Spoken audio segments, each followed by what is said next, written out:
All right. Well, I'd like to thank you for leaving crazy person out of the description. So I thought, I was trying to think, what is the most useful thing that I could, what could I say that could actually be helpful or useful to you in the future?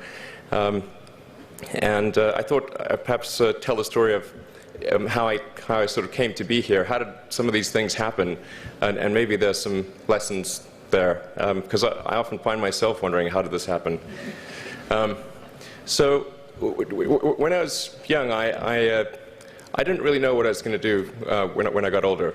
People kept asking me, but then eventually I thought that the idea of inventing things would be really cool. And the reason I thought that was because I read a quote from Arthur C. Clarke, which said that a sufficiently advanced technology is indistinguishable from magic, and that's really true. If you go back, say 300 years, the things that we take for granted today would be you'd be burned at the stake for. Being able to fly, that's crazy. Being able to see over long distances, being able to communicate, having effectively with the internet a group mind of sorts, and having access to all the world's information instantly from almost anywhere on the earth. This is stuff that really would be magic, or would be considered magic in times past. In fact, I think it actually goes beyond that, because there are many things that we take for granted today that weren't even imagined in times past. They weren't even in the realm of magic. So it actually goes beyond that.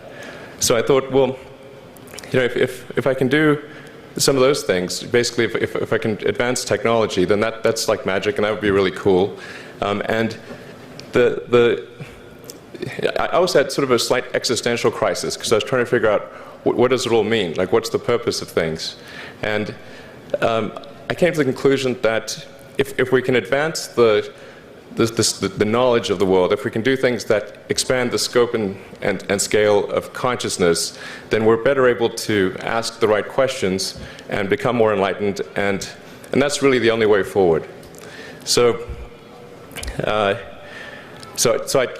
studied physics and business, because I figured in order to do a lot of these things, you need to know how the universe works, and you need to know how the economy works. And you also need to be able to bring a lot of people together to work with you to create something, because it's very difficult to do something as an individual if it's a significant technology. So I originally came out to California to try to figure out how to improve the energy density of electric vehicles, basically to try to figure out if there was an advanced capacitor that could serve as an alternative to batteries. And that was in '95, and that's also when the internet started to happen. And I thought, well, I can either pursue this technology where success may not be one of the possible outcomes, which is always tricky, or participate in the internet and be part of it. So I decided to drop out. Now, obviously, fortunately, we're past graduation, so I can't be accused of recommending that to you. So did some internet stuff. Did a few things here and there. One of which was PayPal. And I think maybe it's helpful to say one of the things that was important then in the creation of PayPal was kind of how it started, because initially the initial thought was with PayPal was to create an agglomeration of financial services, so to have one place where all of your financial services needs would be seamlessly integrated and work smoothly. And then we had like a little feature which was to do email payments. And whenever we'd show the system off to someone, we'd show the hard part, which was the agglomeration of financial services, which was quite difficult to put together. Nobody was interested. Then we'd show people email payments, which was actually quite easy, and everybody was interested. So this is, I think it's important to take feedback from your environment. you want to be as closed loop as possible.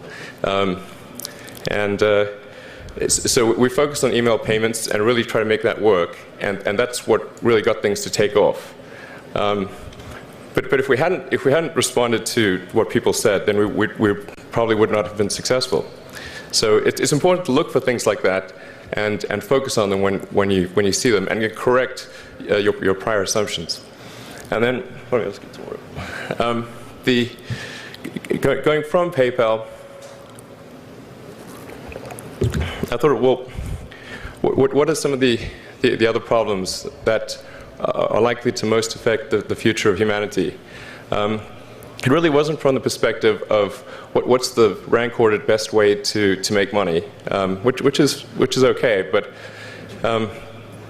it was really what I think is going to most affect the future of humanity. So I think the biggest terrestrial problem we've got is sustainable energy, but the production and consumption of energy in a sustainable manner. If we don't solve that this century, we're in deep trouble. And then the other one being the extension of life beyond Earth to make life multiplanetary.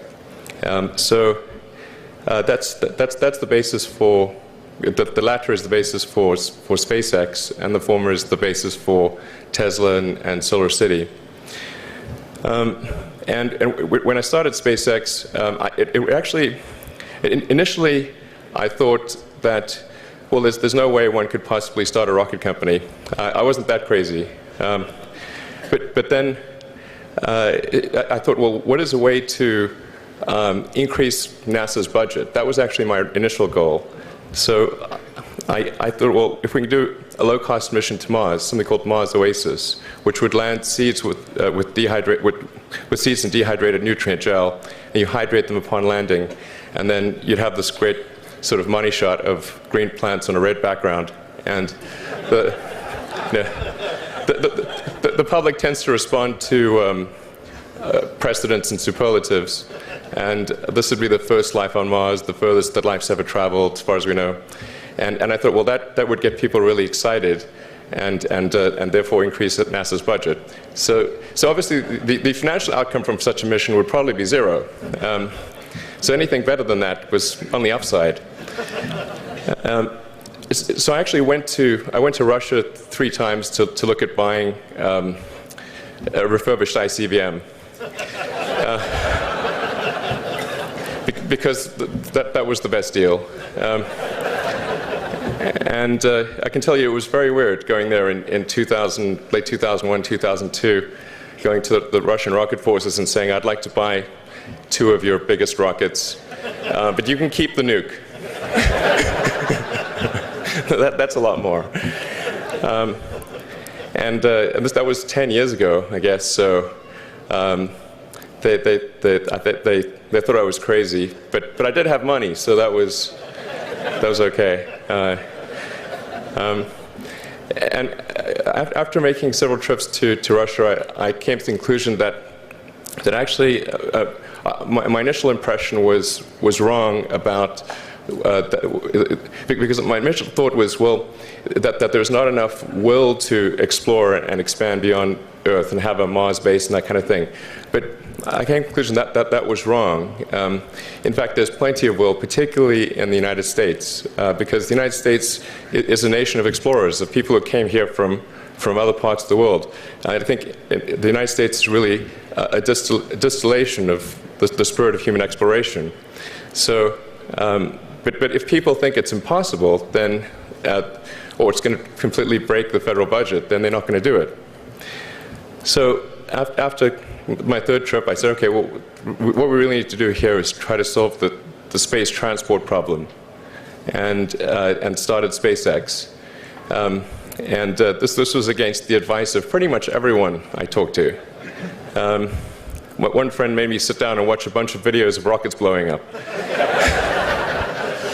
Let me tell you, he wasn't far wrong. It was tough going there in the beginning because I'd never built anything physical. I mean, I'd built like little model rockets as a kid and that kind of thing, but I'd never had a company that built anything physical. So I had to kind of figure out how to do all these things and bring together the right team of people. And And so we did all that and then failed 3 times. It was tough going. Because the thing about a rocket is that the passing grade is 100%. You don't get to actually test the rocket in the real environment that it's going to be in. So I think the best analogy for rocket engineering is like if you want to create a really complicated bit of software, you can't run the software as an integrated whole, and you can't run it on the computer it's intended to run on. But the first time you put it all together and run it on that computer, it must run with no bugs. That's basically the essence of it. So we missed the mark there. The first launch, I was picking up bits of rocket near the launch site. It was a bit sad. But we learned with each successive flight, and were able to, eventually with the 4th flight in 2008, reach orbit. And that was also with the last bit of money that we had. So thank goodness that happened. I think the saying is 4th time's the charm. So we got the Falcon 1 to orbit, and then began to scale that up to the Falcon 9, which is about an order of magnitude more thrust. It's around 1 million pounds of thrust. And we managed to get that to orbit, and then developed a Dragon spacecraft, which recently was able to dock and return to Earth from the space station. That was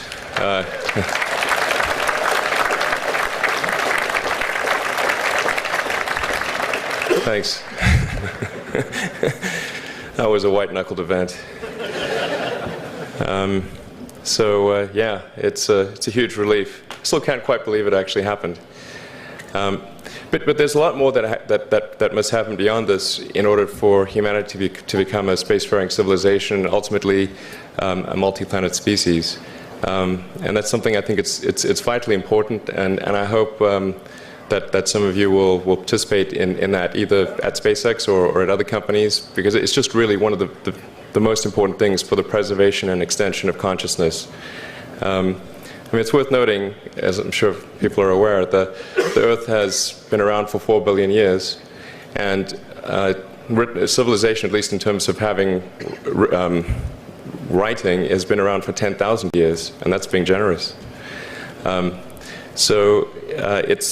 It's really somewhat of a tenuous existence that civilization and consciousness, as we know it, has been on Earth.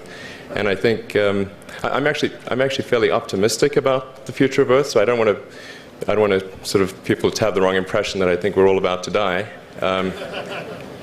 I think things will most likely be okay for a long time on Earth, but not for sure, but most likely. But even if it's sort of 99% likely, a 1% chance is still worth spending a fair bit of effort to ensure that we've backed up the biosphere, planetary redundancy, if you will. And so I think it's really quite important. And in order to do that, there's a breakthrough that needs to occur, which is to create a rapidly and completely reusable transport system to Mars, which is one of those things that's right on the borderline of impossible. But that's sort of the thing that we're going to try to achieve there with SpaceX. And then on the Tesla front, the goal with Tesla was really to try to show that what electric cars can do, because people had the wrong impression. We had to change people's perception of an electric vehicle, because they used to think of it as something that was slow and ugly and had low range, kind of like a golf cart. So that's why we created the Tesla Roadster, to show that you can be fast, attractive, and long range. And it's amazing how, even though you can show that something works on paper, and the calculations are very clear, until you actually have the physical object and they can drive it, it doesn't really sink in for people. And so that I think is something worth noting. If you're going to create a company, the first thing you should try to do is create a working prototype. Everything looks great on PowerPoint. you can make anything work on PowerPoint. But if you have an actual demonstration article, even if it's in primitive form, that's much more effective for convincing people. So we made the Tesla Roadster, and now we're coming out soon with the Model S, which is a four-door sedan. Because after we made the Tesla Roadster, people said, oh, sure, we always knew you could make a car like that. It's an expensive car, and it's low volume, and it's small and all that, but you couldn't make a real car. Like, okay, fine, I've got to make that too. So that's coming out soon. Yeah, so that's the, I think where things are, and hopefully there are some lessons to be drawn there. But I think the overarching point I want to make is that you guys are the magicians of the 21st century. Don't let anything hold you back. Imagination is the limit, and go out there and create some magic. Thank you.